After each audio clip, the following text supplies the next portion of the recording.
Je viens tout juste d'aller voir le nouveau film Supergirl, et à mon avis, c'est une autre réussite du DCU. Et pour commencer, ce que j'ai bien aimé dans ce film-là, c'est le fait que le personnage de Supergirl, ils ont tenté quelque chose de nouveau. Ils ont pas fait une millième copie de ce qui a déjà été fait.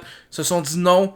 On va tenter quelque chose de nouveau avec ce personnage-là, et ça rend sérieusement ce personnage-là beaucoup plus intéressant à mon avis. Une autre affaire qui m'a vraiment fait triper dans ce film-là, c'est la variété des créatures / aliens dans ce film-là. Ça me faisait vraiment rappeler Star Wars 4, 5, 6. Moi j'ai vraiment trippé. Moi dès qu'il y a des aliens, des créatures, je trippe. Là, il en manquait pas dans ce film-là et j'ai vraiment adoré. J'ai aussi aimé les effets spéciaux. Oui, il y en avait des dégueulasses, il y avait des fonds verts vraiment pas bien faits à mon avis aussi. Mais pour la plupart du temps, j'ai trouvé que les effets spéciaux étaient sérieusement bien faits. Surtout les aliens et les créatures. J'ai bien aimé aussi que le film était bourré d'action. C'était juste de la bagarre, ça se pétait à la gueule, c'était des combats. C'est ça que je voulais pour un film Supergirl. Et à mon avis, c'était très divertissant comme film. Mais malgré ces points positifs-là, à mon avis, le film souffre de quelques défauts. Comme le méchant principal du film, qui est à mon avis un personnage assez vide et très peu intéressant. C'est vraiment un méchant très poche à mon avis.